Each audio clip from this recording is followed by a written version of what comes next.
And he was like, I gotta go. And I was like, what? Why? He was like, I have a lunch date. And I was like, well, can you tell her you'll be late? And he was like, well, she's standing right in front of me. And I was like, well, tell her you need a minute, Alan. He was like, Grace, I gotta go. And I was like, fuck you! I started screaming at him, and then I wrote him a really mean text about I hope he rots in hell and things I shouldn't have said, things that I don't ever say, things that are not me. But I was in that moment of just agony. But there was something about that moment that like clicked for me where I was like, hey y'all, so I decided to do a real-time update.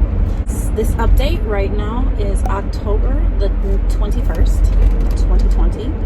I am hands-free, just so you know, but I'm driving, but I'm still gonna look straight ahead. But I just wanted to give you guys a real-time update because after I filmed that video, which I'm pretty sure I filmed it in July-ish, I wanted to update because I went from feeling really good at the end of that video to feeling horrible because of continuing abuse via love bombing. Sometime in July or August, my ex came back and decided he loved me again. He loved me again with all his heart. Couldn't live without me. Had to have me. Was the best woman he's ever been with. Cried. Tears. Tears. And tears and tears. I'd only ever seen him cry maybe twice, and all of a sudden he was crying crocodile tears every single time I saw him, and hard too. I do think maybe the part of me that wants to believe that there is good in him, I do think he felt bad. I do think he started to get a sense of feeling bad. If you look at my video number 2 in this series, he actually even commented on it, that he felt bad and that he was sorry he did that to me. I think he was going through some genuine remorse. But the way that he went about that was by trying to get me back with gifts and money and wine and just whatever he could do. Asking me to choose between him and my current partner, who he knew I was and am very, very happy with. So I was like, how does this show love to me? You say you love me. How does this show love to you when I finally tell you I'm working really hard to get over you? What you've told me to do all year. All year. He was like, you need to get over me. You need to get over it. You need to stop it. All the desperation that I had via trauma bonds, he had no patience for. Until he saw that I was happy. And all of a sudden, I'm the only woman he's ever loved.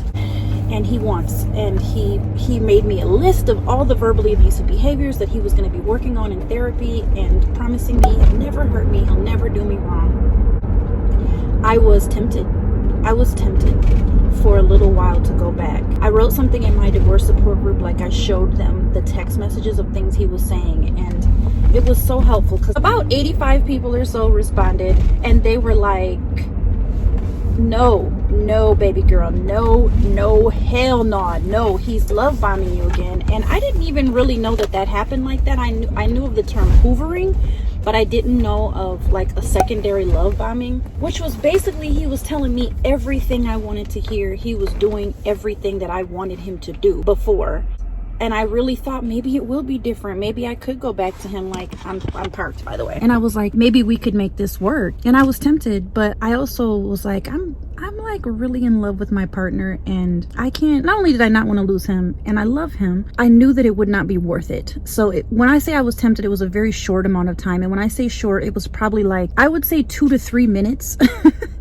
2 to 3 minutes of really, really hardcore thinking about it. Like 2 to 3 minutes of, okay, this and okay, that, if this, yes, this, no, that. And by the 3rd minute, I was like, there is no way I will go through all of that hell again. And honestly, there was part of me that thought, I don't really believe he's really serious. He asked me to lunch like one last time. He told me through tears, like, would you please just reconsider? And in a year, if things are better in a year, maybe we could find our way back to each other. So I was like, all right, fine. That's no skin off my back. Maybe he will have a miraculous change, but I knew I wasn't going to be hoping. He cried hard again one last time. I gave him a big hug. We went about our lives, right? About 3 or 4 days later, he was like, I decided I'm going to move on. Like, I can't take this. It's causing me agony. I'm going to get on dating apps and start dating again. And I was like, I think that's a really good idea. Like, that's a great idea. idea. He told me he was going on like 10 dates that week. Like he literally set up 10 dates that week, because I told y'all he fine, so he don't have no issues, no problems getting a date. He told me about 3 days later that he met somebody that he thinks he really likes, and I was like, oh, okay, cool. And then like 3 or 4 days after that, he told me they're in a relationship,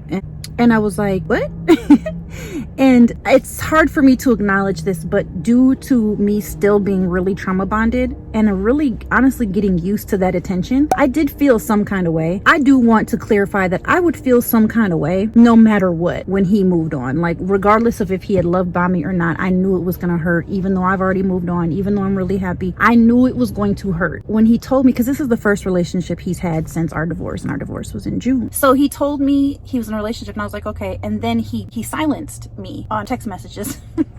And I started going into a little bit of a panic. Yeah, all I can say that what I understand is that it felt like the addiction kicked up again, and then he dropped me like a bad habit. I was like, I feel discarded again. Somehow, some way, I feel you've managed to make me feel discarded again, like rejected again, because he went from like, oh, I love you, to like, not cruelty, but just icy indifference, which he knows enough how much that triggers me, because I still haven't dealt with my issues. That's not his fault, but he does know, and he does manipulate that, and went into panic mode, crying mode, like a really bad depression, y'all. Then he wanted to introduce her to our daughter, and so we made a rule that we would not introduce our daughter to anyone that we had not met. So I actually literally went and sat down and had coffee with them, which was fine. She's really nice, she's really lovely, she seems like a really nice person. Honestly, I really liked her. I was thinking, if this wasn't the situation, I would want to be her friend. That day I was fine. Then the next few days I was like, oh, this is some fuckery.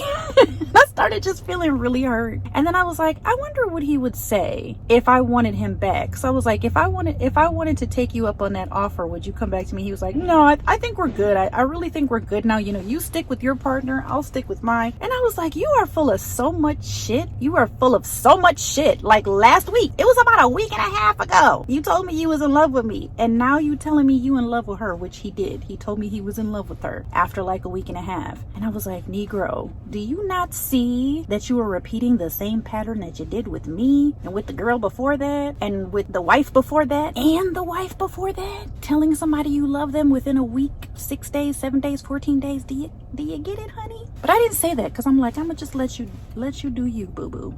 Just go ahead. I'm sure she's enjoying the love bombing, because that's exactly what I did in the first 2 weeks. I was like, woo, he was just everything. Because his love bombing game is solid. Besides him being beautiful and sexy and just like able to lure you in. Anyway, so I had probably like 2 weeks where I was deeply depressed and sad, feeling discarded, abandoned, rejected. And one day I called him about it. I finally got up the nerve to say, I'm just really fucking angry at what has happened this summer. I was literally in a great space. I was trying to get over you. You set me back like 10 EMDR sessions with this shit, you know, making me believe that I was the center of your world again, and you wanted me, and then a week and a half later you're in love with somebody else and unwilling to even consider coming back to me, which I didn't want, but I did want to know what he would say. I did want to know if he was serious, and it was like he wasn't. It was like he did all of that this summer, almost fucked up my entire relationship just to fuck with me. And I was just like, narcissistic abuse really does not end. It doesn't end. It just continues in a different way. We're literally divorced and broken up, and it just continued in a different way. So I went to a deep, dark place. I decided to get in touch with my anger. My counselor suggested you really need to get in touch with your anger at him, and you need to stop giving in to him and everything he wants and needs, and try to set up some boundaries for him. And once I did that, y'all, it really helped me. So the final straw for me was one day when I was just starting to get in touch with my anger. I was really like yelling at him, going off on him. He talked me down. We ended up having like an okay discussion, and he was like, I'm really sorry I hurt you again. I'm really sorry it ended up like this. I was sobbing on the phone, like he was doing with me in July and August. I was sobbing, like I felt so pummeled again by him. And he was like, I gotta go. And I was like, what? Why? He was like, I have a lunch date. And I was like, well, can you tell her you'll be late? And he was like, well, she's standing right in front of me. And I was like, well, tell her you need a minute. And he was like, Grace, I gotta go. And I was like, fuck you! I started screaming at him, and then I wrote him a really mean text about I hope he rots in hell and things I shouldn't have said, things that I don't ever say, things that are not me. But I was in that moment of just agony. But there was something about that moment that like clicked for me where I was like, oh my God, he's a horrible fucking person. It was like I finally realized, like, he's a monster. How could you tell somebody last month you love them so much and then rush them off the phone? In my mind, I thought, you're such a fucking coward. You can't even tell your new woman that you met a month ago. Okay, my ex-wife is hysterical right now. Give me 5 minutes to finish this phone conversation. Because last month, July and August or whenever that was, when he was going nuts, you know what I did when he was on the phone crying? I snuck off to the kitchen. I went downstairs. I left my apartment. I hid in my car. I did whatever I had to do to help care for him because I don't know. But when it comes to me and his woman standing outside the car and he can't fucking give her, just give me a second. I'm on an important call with somebody I claim to love. So that opened my eyes, and ever since then, y'all, that was like less than 2 weeks ago, I have been embracing my anger, and it has been transformational. I have felt lighter, happier, more attention and focus to other areas of my life, less obsessed, less I don't give a fuck than I've ever felt in my life. It's been magical. And now I feel like you get nothing from me. You will get no good, no bad. You get nothing but neutral gray rock shit. Like, I refuse to give you any more of my life, my energy, my time. Nothing, bitch. You get nothing from me. Because this nigga has taken up every molecule of my brain space for almost the last 6 years, because I have been at a place where I refused to set boundaries because I love him and I've been addicted to him via trauma bonding. And I just, after that phone call thing, I was like, you're a bitch. You're a fuck boy bitch. I would never do that to him. I would have never done that to him. I wouldn't do that to anyone I claim to love. I would never rush them off the phone while they're sobbing hysterically. So I was like, you're a horrible person. I don't want to know you. I wish I could not know you. But we co-parent. I'm in the rage and anger stage. That doesn't mean I'm gonna stay here, but it is where I am now, and it is healing me, and it has been transformational. And I told him the other day, like, I want to be kind to you. We can co-parent, but we're not friends. We're not family. We're definitely not family, because we used to say we're gonna just stay family. We're not staying family, because he does not deserve me. He's so fucking careless with me, so he doesn't deserve to be my family or my friend. All he gets from me is neutral indifference, because I don't give a fuck about you in anything that you do. I don't give a fuck about you or anything that you do.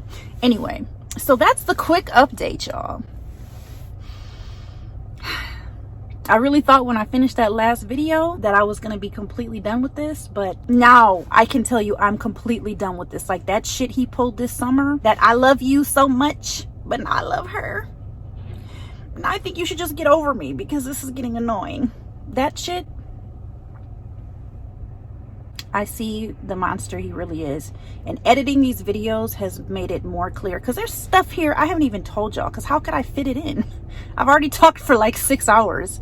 Anyway, hey y'all, for the last few days since I filmed what you just saw, I think it's been 4 or 5 days, I went straight from that rage into extreme sadness because the rage opened up for me the fact that it's like, I was trying to tell my partner this morning, like, the scales fell off my eyes, and I was like, oh my God, what did I just survive? Who is this fucking monster that I've been loving and coddling and trying to be next to and trying to get comfort from? I just have been in shock. I saw him briefly on Sunday, I think it was Saturday or Sunday, to get some boots or something like that, and his physical presence, even though all he did was put a bag in my car, made me feel such heightened fear. My entire nervous system went crazy, which is a very common thing for victims of abuse who have complex PTSD, but never like that. I've never seen him. Like, I can tell sometimes when I know I'm about to see him, like my stomach starts turning, but never has my entire nervous system went to shit just from his presence. Like, I was like going crazy. And I realized after I left that I felt so much fear. And I was like, what the fuck is going on? And so then I made sure I didn't see him at the next drop off. I actually sent my partner to exchange our daughter, because I was like, I cannot see him right now. I physically can't see him. That feeling, I think, because I realized that I'm finally done with him. I'm finally done with the trauma bonds, and I think I'm finally done with anything and all, any connection to him. It's felt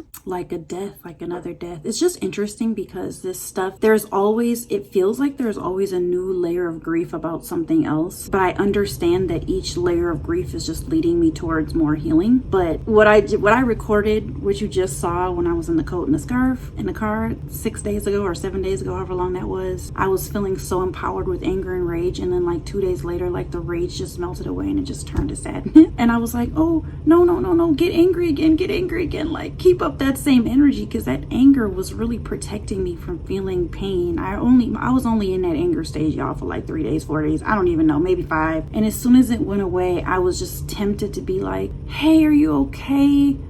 I'm okay, but are you okay? And I was just like, no, fuck that. Like, don't forget this man is a fucking monster. But I don't really feel tempted to connect because of how afraid I feel. But I think it's just a good reminder that domestic violence of this type, verbal abuse, narcissistic abuse, it really doesn't end. It really doesn't end when the relationship ends. It doesn't end when you divorce. It doesn't end when they move out. It doesn't end. It just remorphs. It just remorphs into something else. And that if you don't ever get a hold of why you feel attracted to or addicted to or trauma bonded to or Stockholm syndromed with, if you don't ever get a hold of those things, you will never be free of them, because they will always exploit it. And what he did on that phone call when he was like, I gotta go, I got a date, while you're sitting up here sobbing your eyes out, it was just like, oh, it was just like that reality. Like, he has never really cared about my personhood, my humanity, and he never will. And I think that's why I've been sad and mourning, because I think I've been realizing, like, it was all a lie. Everything this summer was a lie. It was just an act. It was just an act. It was just the love bombing part 2. And just knowing, like, he would never be as careful with me that I've been with him, to protect him or try to love him or care for him or anything. That fucking careless that he couldn't even tell this woman he met a month ago to give him a second, because he's caring for someone he claimed to love 4 weeks ago, which she doesn't know. So I'm not surprised. Anyway, I think this really is the end of this series. I think I really do want to wrap this up, but I'm learning, and I wish this wasn't a lesson I had to learn, but it is. It is a lesson I have to learn about how to keep healing and protecting myself from abusive people who've proven over and over and over and over again they do not give a fuck about me. Once somebody proves it the first time, you should move on. I don't like y'all seeing my dirty dishes. But he's now proven it like 89 times. And now this time after he swore up and down that he's a changed man. But really, nothing's changed. He just has a new target. And honestly, I feel bad for her. Okay.